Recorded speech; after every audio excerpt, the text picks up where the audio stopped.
Okay, this is the interior plumbing and appliances video, and I'm kind of like the exterior video.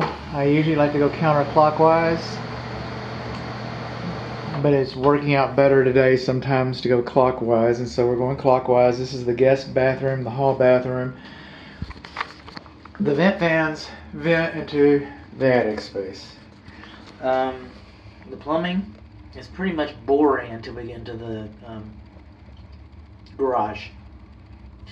But all of our drain pipe escutcheon plates, that little silver plate right there, all of our drain pipe escutcheon plates are missing. Come over here, our drain stopper's loose. Hot's on the left, cold's on the right. Everything's supposed to go down goes down. Hi, Timmy. Now you can't see this because it's wet. I took a picture when it's dry. There's been some repairs to the porcelain surface, but I've been running the shower, and now when you look into it, you can't see anything, which is kind of unusual. I'll try and look at it before I leave again, make sure that it comes back. But you do have a picture. The drain stopper's loose. Okay, the fireplace is an appliance. Thermostat is an appliance. It's part of the air conditioning system. Smoke alarms. Okay, all I know is I push the buttons and they ring, except for this guy right here. This smoke alarm outside of this bathroom door, he is inoperable. You're supposed to have a carbon monoxide alarm inside of each bedroom, and none of the bedrooms have a carbon monoxide alarm inside of them. Thermostat is programmable. It's not a smart thermostat, but programmable is all that's required. Okay, pretty easy to figure out. The fireplace, the hearth extension is fine. The keys present, gas logs. The damper does not close. The damper does close 100%. When you have a gas log operation, the damper is supposed to have a little restrictor in it to keep it from closing 100%, because if these logs are lined up properly, then they will not create any smoke or soot. If you get tired of that fire and you rearrange the logs, it will off-gas soot, not smoke, but soot, and you'll be painting the walls and stuff. We have spark arrestor screens. We have bifold doors. These doors are open or closed 100%. We do not partially open them. It creates an auxiliary chimney. It comes up like this. It drags the carbon monoxide out from the fireplace into the house and puts everybody to sleep. So they're either 100% open or they're 100% closed. The damper should have a restrictor on it. That's the fireplace. We talked about the smoke alarms. We do have a carbon monoxide alarm over here, but it's not in a bedroom. It doesn't count towards the requirement. And by the way, it doesn't work. Write that down. The carbon monoxide alarm that was present didn't work, so yay. Moving on along. This shower door here is a little bit warped, and you can see daylight underneath it. So that means when you're in here, washing your feet and stuff, and the water's going to come out. This is the primary bathroom, bathtub. Really, hot's on the left, cold's on the right. But this tub drains very slowly. Very slowly. And again, this commode is normal. Vent fans vent into the attic. Again, boring. This drain stopper, like the hall bathtub drain stopper, this drain stopper is loose. This GFCI is the primary GFCI for this receptacle, that receptacle, and also the receptacle in the hall bathroom. I just tripped it before I started doing this video. And again, boring. All right. So we're just kind of moving on along. Get in here a little bit. Might jump ahead just a moment. And you are hot. Oh man. I know it's hot because I can feel it. Okay. Cancel. All the burners work. You've got two vent fans. One is circulating on this unit, and then this one is vented to the exterior. I've got pictures behind here. We're missing a lot of wall. A lot of fire blocking is missing behind here. We've got a loose, because the oven is electric, this is gas. We've got a loose electric junction box floating junction box behind there. The anti-tip device isn't there. And I'm not going to slide this out because it's very tight. It's a very tight fit, and it was difficult for me to get out.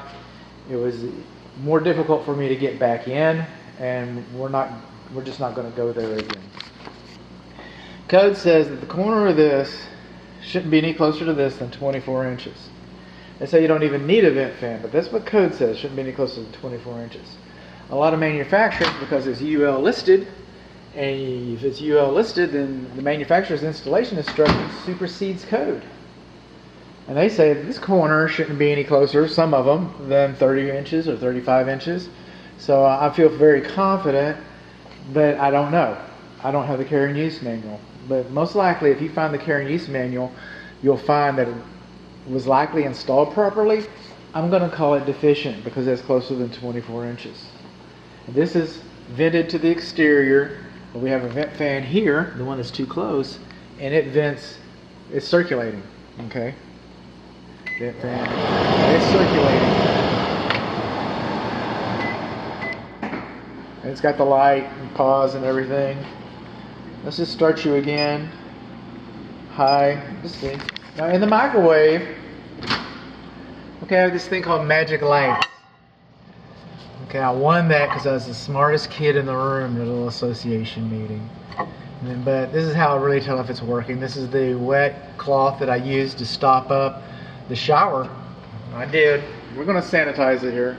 That's what I use to stop up the shower so I can test the shower pan. We got our magic lights. We're going to come over here. We're going to turn this on. The cook time, we're going to go 15. We're going to hit start and send it on around. Now that light's supposed to come on and it's supposed to blink. Look at that. Okay, you can just hang it up now. That's everything else is anticlimactic. You just saw the best show in the house. None of these other videos mean anything. You got the magic lights coming on and off. How about that? Talk about a dog and pony show. All right, but this is how I know it works. It's hot. Hot, hot, hot, hot. It is. All right. Refrigerators are beyond the scope of this inspection. Alright, but what I do know about this inspection, if I can, I like to do the data plate, you know, so they kind of know what you're getting.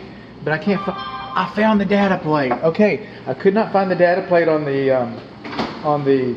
range. Is that red? See? Told you it would be. Okay, I could not find the data plate on the range, but I did find the data plate accidentally on the refrigerator. I'd given up on it. But what I wanted to show you, just so that we all know, since it's here, apparently it conveys, but it is making ice. We know that much. All right, coming in here, laundry equipment. I don't even operate it. I've got the data plates on that. Oh, I promised you something here, didn't I? Okay, back to plumbing, bud. This is the laundry sink, the garage sink. And this guy, he's got a stopper, but he leaks onto the floor when you use him. And you see he's been leaking. You can kind of see all the damage on the baseboard right there. And, you know, I'm not going to make it leak again. I got a nice still image of that. This door should have a self-closing spring on it.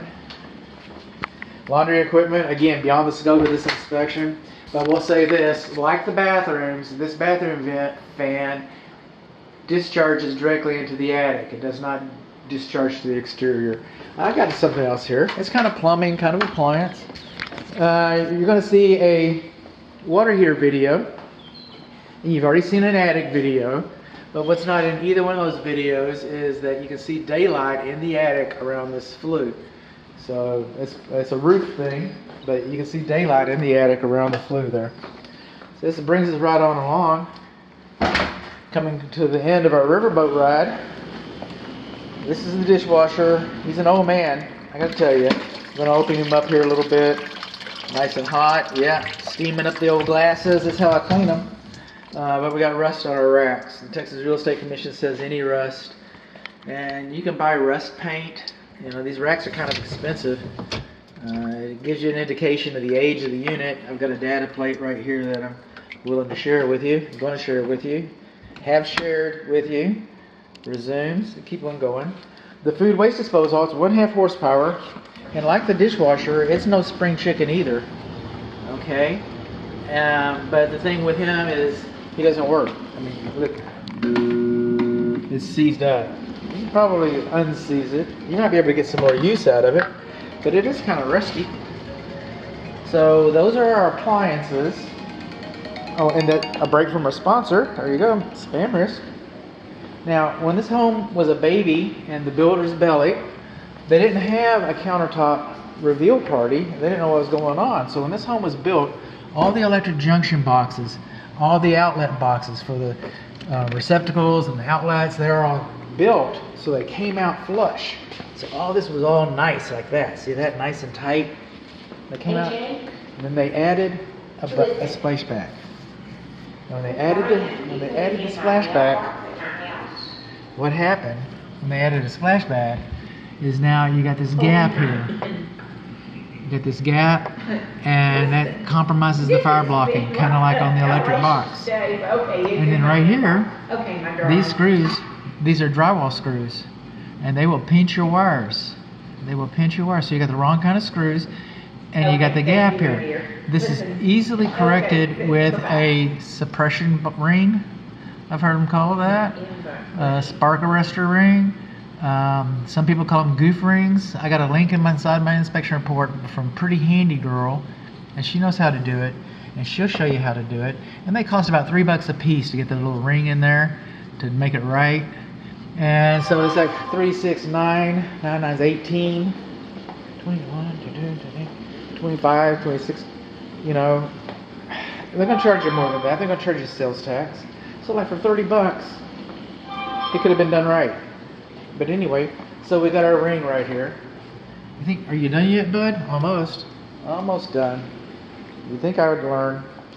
Okay, since 2015, and this home is older than that, but in 2015, it became that you shouldn't put an electric receptacle outlet that's recessed behind a countertop more than 6 inches, because you could have the cord from your toaster, your Scentsy candle, or take your pick, whatever it is, from your Siri, I guess, Alexis. But anyway, so you didn't have the cord so people could catch it. And again, as 2015 that came in effect, this house was like in 2020. So this was 5 years after this home was built that was required. But it's a safety device, so that guy's, he's more than 6 inches underneath the countertop.